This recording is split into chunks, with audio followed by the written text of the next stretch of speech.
ಒಗ್ಗಟ್ಟಲ್ಲಿ ಬಲವಿದೆ ಅಂತ ಹಾಕಿ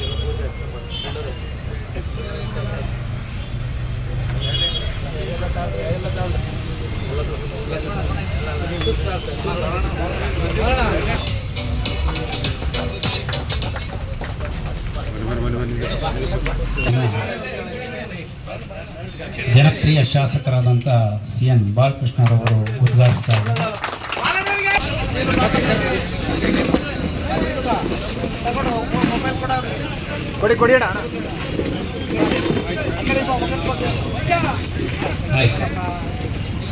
ವಡ್ರಳ್ಳಿ ರಾಜಣ್ಣ ವೇದಿಕೆಯ ಹತ್ತಿರ ಬರಬೇಕಾಗಿ ವಿನಂತಿ. ಆಟೋ ನಿಲ್ದಾಣವನ್ನು ಉದ್ಘಾಟನೆ ಮಾಡಿರುವಂತಹ ಶುಭ ಸಂದರ್ಭದಲ್ಲಿ ನಮ್ಮೊಂದಿಗೆ ಆಸೀನರಾಗಿರುವಂತಹ ಪುರಸಭಾ ಅಧ್ಯಕ್ಷರು ಮಾಜಿ ಅಧ್ಯಕ್ಷರಾದಂತಹ ಮೋಹನ್ ಕುಮಾರ್ ಅವರೇ ಹಾಗೂ ನಮ್ಮ ಜಿಲ್ಲಾ ಸಹಕಾರಿ ಯೂನಿಯನ್ನ ನಿರ್ದೇಶಕರಾದಂತಹ ಒಕ್ಕಂಡಿ ರಾಜನ್ ಅವರೇ, ಈ ಒಂದು 3 ವರ್ಷಗಳಿಂದಲೂ ಕೂಡ ಅಲ್ಲಿ ಆಟೋದಲ್ಲಿ ಸೇವೆ ಸಲ್ಲಿಸಿರುವಂತಹ ಶ್ವೇತಾ ರಂಗಪ್ಪಣ್ಣವರೇ, ಅಧ್ಯಕ್ಷರಾದಂತಹ ಚಿಕ್ಕೇಗೌಡ್ರೆ, ಇವತ್ತು ನಮ್ಮ ಸೂಚನೆ ಮೇರೆಗೆ ಜವಾಬ್ದಾರಿಯನ್ನು ಹೊತ್ಕೊಂಡು ಇದನ್ನ ಒಂದು ನಿರ್ಮಾಣ ಮಾಡಲಿಕ್ಕೆ ನಮ್ಮ ಸೂಚನೆ ಮಾಡಿರುವಂತಹ ನಮ್ಮ ಬಾಬೂರವರೇ, ಮಂಜು ಅವರೇ, ಈ ಒಂದು ಆಟೋ ಚಾಲಕರು ಮಾಲೀಕರ ಸಂಘದ ಎಲ್ಲ ಉಪಾಧ್ಯಕ್ಷರು, ಕಾರ್ಯದರ್ಶಿಗಳು, ಅದೇ ರೀತಿ ನಿರ್ದೇಶಕರು, ಎಲ್ಲ ಪದಾಧಿಕಾರಿಗಳೇ, ಪ್ರೇಮು ಅವರೇ ಹಾಗೂ ವಿದ್ಯಾರ್ಥಿಗಳಿಗೆ ಒಂದು ಕಾಂಕ್ರೀಟ್ ನೆಲಹಾಸನ್ನು ಕೂಡ ಉದ್ಘಾಟನೆ ಮಾಡಿ ಬಂದಿದೆ. ಇಡೀ ರಾಜ್ಯಕೋಶ ತಾಲೂಕು ಮಟ್ಟದಲ್ಲಿ ಸ್ಕೇಟಿಂಗ್ ಅವಕಾಶವನ್ನ SKY ಒಂದು ಸಂಸ್ಥೆ ಅವಕಾಶವನ್ನು ಮಾಡಿದೆ. ಅವ್ರು ರಿಕ್ವೆಸ್ಟ್ ಕೂಡ ಮಾಡಿದರು, ಅದನ್ನು ಒಂದು ಸುಸಜ್ಜಿತವಾಗಿ ಅದನ್ನು ಮಾಡಿಸ್ಕೊಟ್ಟಿದೆ. ಅದನ್ನು ಕೂಡ ಇವತ್ತು ಲೋಕಾರ್ಪಣೆ ಮಾಡುವಂಥ ಕೆಲಸವನ್ನು ಮಾಡಿದ್ದೇವೆ. ಸುಮಾರು 50 ಮಕ್ಕಳಿಗೆ ನೋಂದಣಿಯಾಗಿದ್ದಾರೆ.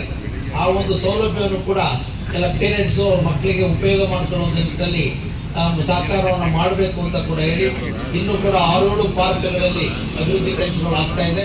ಅದಾದ್ಮೇಲೆ ಅವೆಲ್ಲವನ್ನು ಕೂಡ ಲೋಕಾರ್ಪಣೆ ಮಾಡುವಂಥ ಕೆಲಸವನ್ನು ಕೂಡ ಮಾಡಿಕೊಡ್ತೀವಿ ಅಂತಕ್ಕಂಥ ಮಾತನ್ನು ಕೂಡ ನಾನು ಈ ಸಂದರ್ಭದಲ್ಲಿ ಹೇಳಿ, ಇವತ್ತು ನಮ್ಮ ಚನ್ನರಾಯಪಟ್ಟಣ ಬಸ್ ಸ್ಟ್ಯಾಂಡ್ ಇಲ್ಲಿ ಇರ್ತಕ್ಕಂಥ ಬಸ್ಸು 100 ಬಸ್, ಅದು 4 ಟ್ರಿಪ್ ಆದ್ರೂ 400-500 ಆಗ್ತದೆ. 1500 ಟೋಟಲ್ ಅದು ಸೇರ್ಕೊಂಡಾಗೆ ಬಸ್ಸು ಬಂದು ಹೋಗ್ತಕ್ಕಂಥದ್ದು 24 ಗಂಟೆಗಳಲ್ಲಿ 2053 ಹೈಯೆಸ್ಟ್ ಇದು ಬಸ್ಸಿನ ಒಂದು ಮೂವ್ಮೆಂಟ್ ಇರ್ತಕ್ಕಂಥದ್ದು ನಮ್ಮ ಚನ್ನರಾಯಪಟ್ಟಣ ಬಸ್ ಸ್ಟ್ಯಾಂಡ್ನಲ್ಲಿ.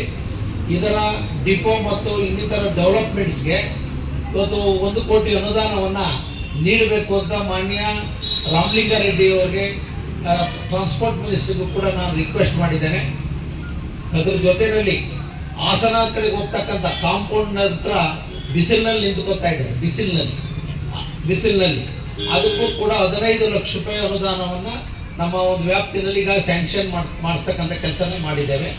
ನಿಮ್ಮ ಬಸ್ ಸ್ಟ್ಯಾಂಡ್ ಒಳಭಾಗದ ಆಪೋಸಿಟ್ ಕಾಂಪೌಂಡ್ ಸೈಡ್ಗೆ ಒಂದು ಶೆಲ್ಟರ್ಸ್ನ ನಿರ್ಮಾಣ ಮಾಡಿ ಮಳೆ ಮತ್ತು ಬೇಸಿಗೆ ಕಾಲದಲ್ಲಿ ಆಗಿರ್ತಕ್ಕಂಥ ಸಾರ್ವಜನಿಕರಿಗೆ ಸಂಚರಿಸ್ತಕ್ಕಂಥವ್ರಿಗೆ ತೊಂದರೆ ಆಗಬಾರ್ದು ಅನ್ನೋ ದೃಷ್ಟಿಯಿಂದ ಅದನ್ನು ಕೂಡ ಸ್ಯಾಂಕ್ಷನ್ ಮಾಡಿಸಿದ್ದೀವಿ. ಒಂದು 10-15 ದಿವಸಗಳಲ್ಲೇ ಬುದ್ಧಿ ಪೂಜೆ ಮಾಡಿ ಅದನ್ನು ಕೂಡ ಅವಕಾಶವನ್ನು ಮಾಡಿಕೊಡ್ತೀವಿ ಅಂತಕ್ಕಂಥದ್ದನ್ನು ಕೂಡ ಹೇಳಿ, ಈ ಭಾಗಕ್ಕೆ ಒಂದು ಐಮಾಸ್ ಲೈಟ್ ಬೇಕಾಗಿದೆ ರಾತ್ರಿ ಸಮಯದಲ್ಲಿ. ನಮ್ಮ ಬಸ್ ಸ್ಟ್ಯಾಂಡ್ನಲ್ಲಿ ಈ ಕಡೆ ಇನ್ನೊಂದು ಐಮಾಸ್ ಲೈಟ್ ಪುರಸಭೆಯಿಂದ ಹಾಕ್ಸ್ಕೊಟ್ಟಿದೆ, ಅದನ್ನು ಕೂಡ ರೆನೋವೇಷನ್ ಮಾಡಿಸಿದ್ದೀವಿ.